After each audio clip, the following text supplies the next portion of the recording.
Right before we jump into this video, if you'd like me to send you a free guide to capturing motion in low light situations, just look for this orange box over on the website, put your name, email address in it, hit send it, and I will send you that guide for free.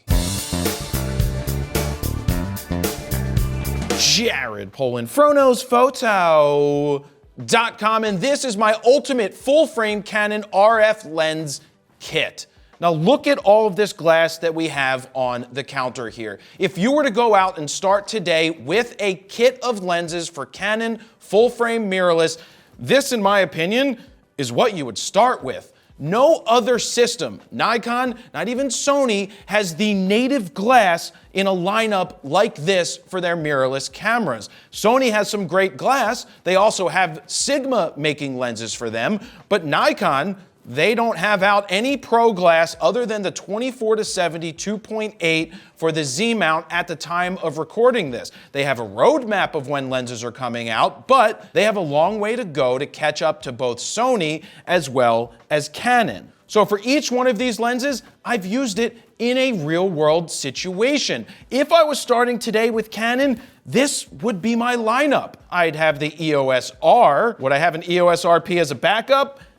I don't think so. It's just here for set dressing because it's a full frame camera that's under $1,000 that's mirrorless. We all know that Canon is lacking on the body side, but I do want to go through each one of these lenses and talk about what it's good for and why I have it in my kit, starting with the 15-35 2.8. I love shooting wide. I love the 11-24 f4. It's an f4, it's also bulbous, it's also big, it doesn't have IS in it. This 15-35, though not as wide, gives me IS. Gives me a nice range of 15-35, which I honestly think it's a little too far. I would have preferred 14-24, but it's nice to have that extra reach when you need it. And 15 is great for when you're doing environmental portraits. Like if you're in a kitchen and you're photographing and you want to get the subject, but the wide angle to get the details. There's not a lot of bowing in the corners. The lenses are built fantastically, or this lens is built fantastically, and it's just a great lens to have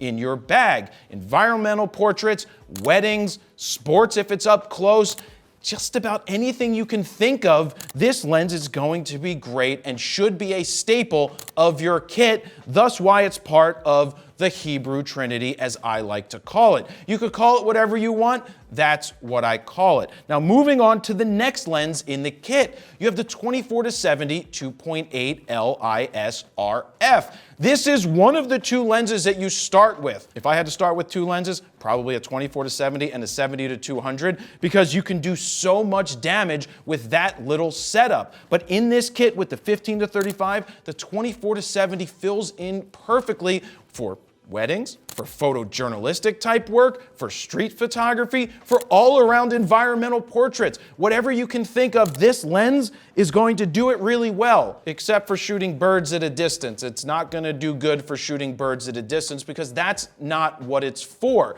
But this is a fantastic lens, and it's fast, and it's sharp, it has IS, so if you're going to shoot video with any of the Canon full frame cameras that don't have in-body stabilization, the IS is going to come in handy. To round out the Hebrew Trinity, you now have a 70-200 2.8 LIS. This is a fantastic lens. Yes, it zooms out and isn't all internal zooming like the other 70-200s in the past, but I rather have a smaller, more compact lens that I can put in my bag and travel with. Look at it. It's basically the same size as the other two lenses in the Hebrew Trinity. If you just had three lenses to go with the EOS R or any Canon full frame mirrorless, which is the EOS R and the RP, you could do so much damage with this. You could shoot weddings, you can shoot portraits, you could shoot landscapes, you could shoot photojournalistic stuff, you can shoot sports. This is my ultimate sports lens.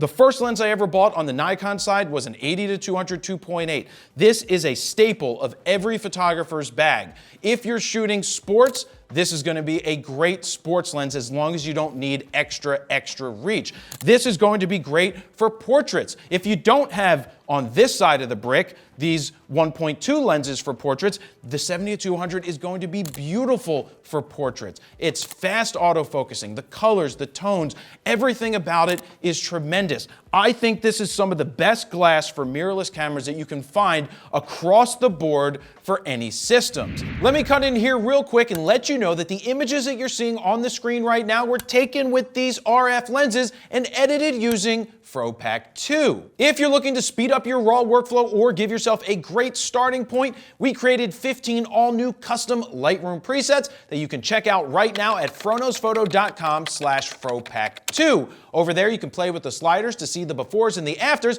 and if you decide that they're for you, you can get FroPack 2 at a discounted price right now. Or if you haven't picked up FroPack 1, you can pick up the FroPack bundle, which includes FroPack 1 and FroPack 2 for an even better discount. Now, let's get back to the video. Now, continuing on, we've got a brick of a lens, the 28-70 f2. We don't have it here, so standing in for that lens is a brick, because that literally is a brick of a lens. What a revolutionary idea, coming out with a 28-70 f2. That was out before the Hebrew Trinity. I don't know what Canon was thinking there, but they put it out. It's super expensive, but if you can handle the chotiness of that lens and you can put it in your bag and you don't mind having a heavy lens, that is a great option to have, maybe in place of the 24-70, or, with that being said, there have been rumors of a 14-28 f2. Could you imagine a secondary Hebrew Trinity forming right there? The ultimate Hebrew Trinity, or excuse me, let me take that back.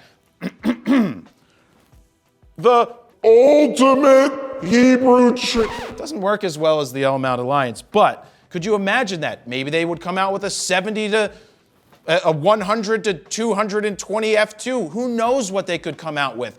But the 28-70 is also a great option. Why? Because the 15-35 goes to 15-35, so there's not as much overlap as the 24-70. This is a fantastic piece of glass as well. Continuing on to the right side of the brick, or the left side if you're watching this at home, right? That would be your left side, it's my right side. There's a 50-1.2.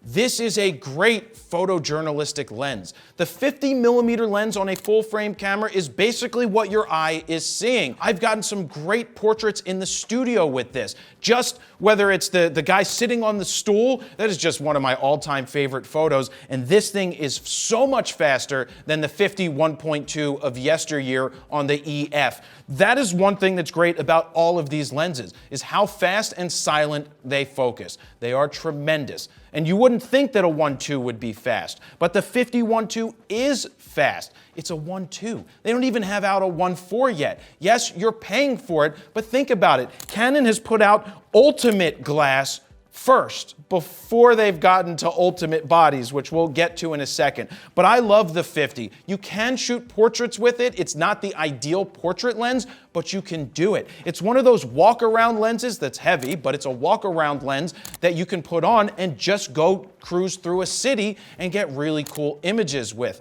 This is a great lens to have in the bag. You're shooting weddings and you want to get creative at 1.2, you can do that. You're doing environmental portraits of somebody in their environment in a kitchen, you're going to get a great angle with a 50. Now, if you need a little bit more reach, you've got an 85-1.2 RF.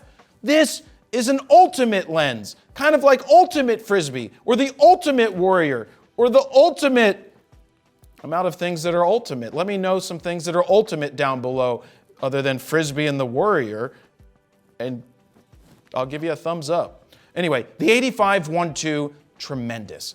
The old 85-1.2, I had trouble hitting at 1.2 for the EF. Not only was it slow focusing, but I tend to miss at 1.2, and I always thought it was me. I always thought that just because you can shoot at 1.2 doesn't mean you should, and the reason I said a lot of that was because the focus just couldn't hit at 1.2. It just had to do with how DSLRs focused with that lens. I had a lot of trouble doing it. I have so much less trouble getting portraits at 1.2 and nailing it with this 85-1.2. That's a testament to the focusing system in the EOS R and what Canon has been able to accomplish with that, and this lens. It's just that it nails it time and time again. And with IAF getting better and better on the Canon side, these 1.2s are going to get better and better for taking portraits. Fast focusing along with super accurate focusing makes this an awesome lens. Let me jump in here real quick and let you know that this video is brought to you by Squarespace. If you're looking to build your very own online portfolio, use what I use for jaredpolin.com because I use Squarespace. To get a 14-day free trial, go to squarespace.com/FroKnowsPhoto. And if you decide that it's for you, use the code FroKnowsPhoto at checkout to get 10% off your first order. Now, there are some lenses that are still missing from the ultimate kit. Something like a 105 or a 105-1.4 or a 105-1.2. Maybe there's a 135-1.8 that they might be working on, or something like a 100 macro. Now, there is a 35-1.8 macro. This is the dinkiest of dinky lenses that they make on the RF right now, but this is perfectly fine on the RP. And if you need a macro, this works. It's not the best one that they have. That's why it's not in my ultimate kit. But I would throw it in the bag because it's small and it will fit in the bag. That's another thing to take into consideration. All of this glass is heavy. It's big glass. But with big glass comes big responsibility, meaning you need to protect your back and generally roll this and not just use a shoulder bag. Though if you do need a shoulder bag, I do have one at store.froknowsphoto.com with my face on it. Still a good bag. It's my shoulder bag. It's what I use all the time. But this is the lineup. Where is Canon going? I think I have an idea of where they're going to go.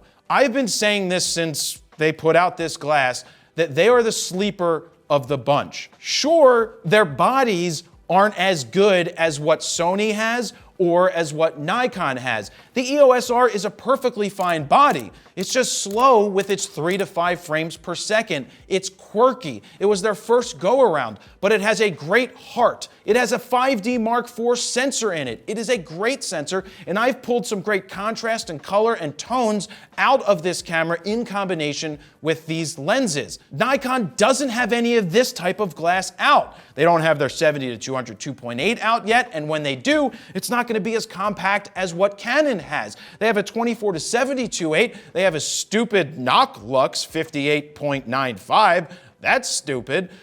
But they can't compete with what Canon has done. Canon has done the opposite of Sony and Nikon. They've put out the great glass first, and then they plan on getting the better bodies out later. At least in theory, that's what we hope. Moving into 2020 and beyond, I think you're going to see a renaissance for Canon. They have the great glass, they're going to follow up with great bodies, and you're going to see all the people that have Canons now that have been waiting for a long time.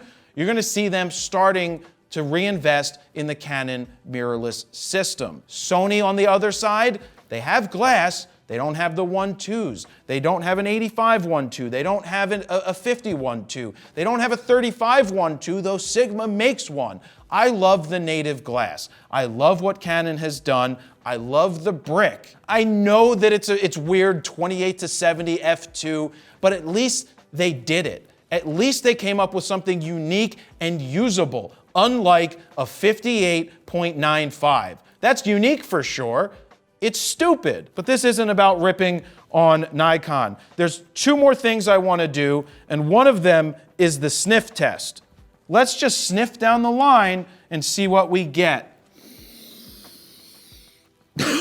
Brick dust. You know, it smells good all the way up to about here, because when you get to here, it smells like, I'm lacking. Please come out with a new camera that's better for all of this amazing glass. I won't be upset at all. Right. I guess now we're doing voices of cameras. And finally, the wind tunnel test. I hope that brick doesn't blow down, because if that huffs and puffs and blows it down, then all this glass is going to break. I forgot to say, activate the oscillation fan. Activating now. Or whatever. You all fail the wind tunnel test. You all suck. Sony's better than you at the wind tunnel test. Actually, Pentax is the winner. So that's it, guys. That's my ultimate Canon full-frame mirrorless RF lens lineup. You can do damage with this kit. Not only can you do damage with your photos, you can do damage with a brick that you'll need to do damage to the bank when you break the glass to get the money to pay for all of this stuff. But good job, Canon, on the glass. Now get your act in gear and get that body out, or get multiple bodies out, to get people to shoot with this kit. Let me know what you think down below. Any questions, comments, concerns? Hit the like button, hit subscribe. That's where I'm going to leave it. Jared, Polin, FroKnowsPhoto.com. See ya.